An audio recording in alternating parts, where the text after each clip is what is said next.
क्योंकि उस समय भारत में 97% लिटरेसी रेट था। 97% लोग पढ़े लिखे हुआ करते थे।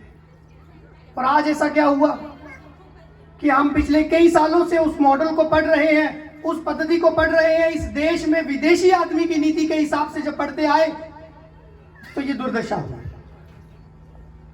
इसलिए मैंने कहा कि जब किसी राष्ट्र को बचाना हो तो सबसे पहले शिक्षा और न्याय पद्धति पे काम करना पड़ेगा। आपको ध्यान होगा, मैकॉले ने अपने पिताजी को एक चिट्ठी लिखी थी। उस चिट्ठी में उन्होंने लिखा कि अगर भारत को बर्बाद करना है तो इसकी शिक्षा पद्धति और न्याय पद्धति को खत्म कर देना चाहिए। तो मैकॉले ने वैसा ही किया। शिक्षा पद्धति को खत्म करने के लिए सबसे पहले जो भाषा आधार होती है, किसी राष्ट्र को जोड़ती है, सबसे पहले उस भाषा को खत्म किया। जो पहले घर की भाषा होती थी, घरेलू भाषा होती थी, स्थानीय भाषा होती थी, क्षेत्रीय भाषाएं होती थी, बच्चे उसमें गुरुकुल में जाते थे, सीखते थे, पढ़ते थे। लेकिन एकदम से 1858 के बाद आपको बोल दिया गया कि सब लोग अंग्रेजी में पढ़ाई करेंगे। उसके बाद ऐसा क्या हुआ कि उनको ग्रेजुएशन तक अंग्रेजी पढ़ानी पड़ रही है, लेकिन तब भी नहीं आ रही। तो उस चिट्ठी में उसने लिखा कि इस मॉडल से, एजुकेशन मॉडल के लाने से जो भारतीय है वो शरीर से भारतीय होंगे, लेकिन दिमाग से अंग्रेज होंगे। वो अंग्रेजों के हिसाब से काम करेंगे ताकि अगले 200-300 साल तक भारत जो है वो गुलाम ही रहे।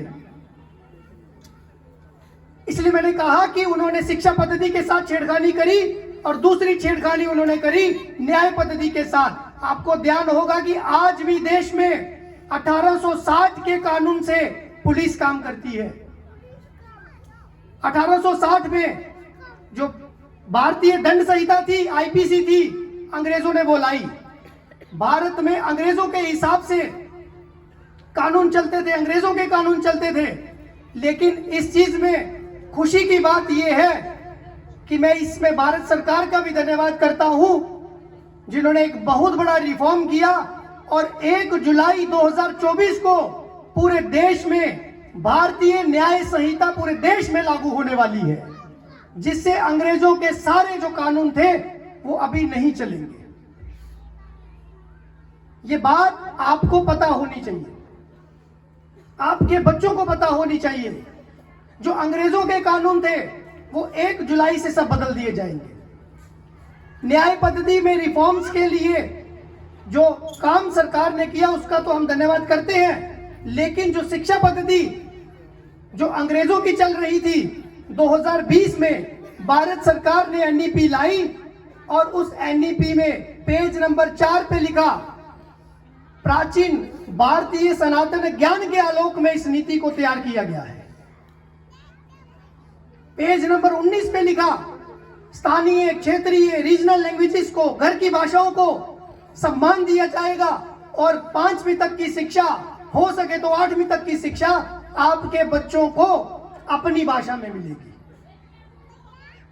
और इस नीति के आने के बाद आप सोचिए कि ये जानकारी अभी बहुत सारे लोगों के पास नहीं है, क्योंकि ये हमारी भी जिम्मेदारी बनती थी, टीचर्स की जिम्मेदारी बनती थी, जो स्कूल के प्रधान हैं उनकी भी जिम्मेदारी बनती थी, ताकि हम इस नीति को अच्छे से लागू कर पाए।